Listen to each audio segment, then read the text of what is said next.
नमस्कार मंडळी, स्वागत आहे तुमचे आपल्या नवीन व्हिडिओमध्ये। मराठी नववर्षातील पहिला गुरुपुष्यामृत योग गुरुवारी 23 एप्रिल 2026 रोजी येत आहे। ज्योतिषशास्त्रात याला नक्षत्राचा राजा असे म्हटले जाते। ही सुवर्णसंधी सोडू नका।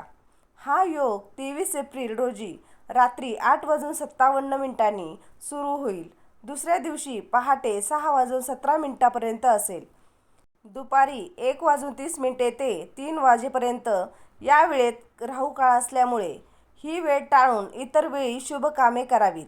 या दिवशी सोनं खरेदी, नवीन व्यवसाय किंवा गुंतवणुकीसाठी हा स्वयंसिद्ध मुहूर्त आहे। फक्त विवाह या दिवशी वर्ज्य मानला जातो।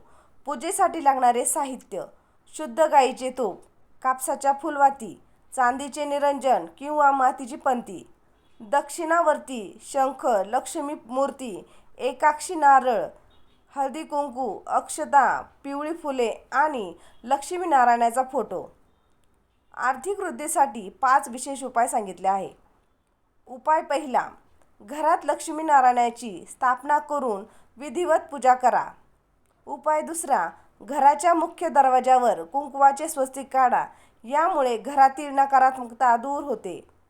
उपाय तिसरा, अडकलेले पैसे मिळवण्यासाठी दक्षिणावर्ती शंखाची पूजा करा। उपाय चौथा, व्यवसायात प्रगतीसाठी पारद लक्ष्मी किंवा एकाक्षी नारळाचे पूजन करा।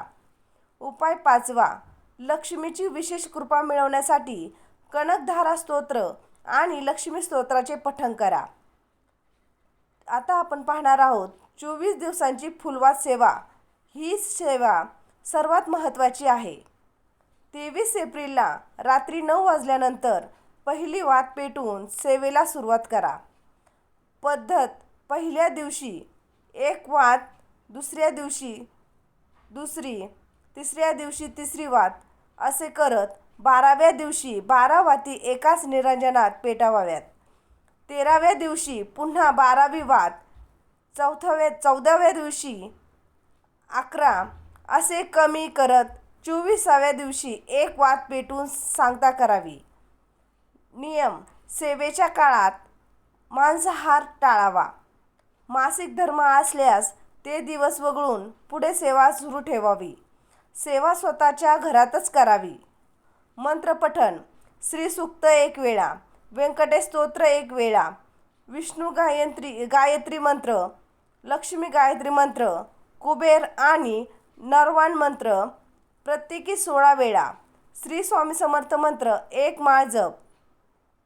भाग्यवान राशी कोणत्या आहेत ते पाहणार आहोत।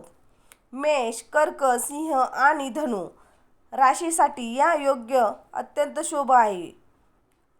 या राशींना धनलाभ आणि प्रगतीचे योग आहेत। मध्यम फलदायी: वृषभ, कन्या, तूळ आणि मीन।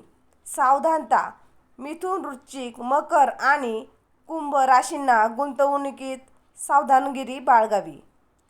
जमा झालेल्या वातीची काजळी 24 दिवसानंतर वाहत्या पाण्यात विसर्जित करावी। व्हिडिओ आवडला असेल तर चॅनलला सबस्क्राईब करा, लाईक करा। धन्यवाद।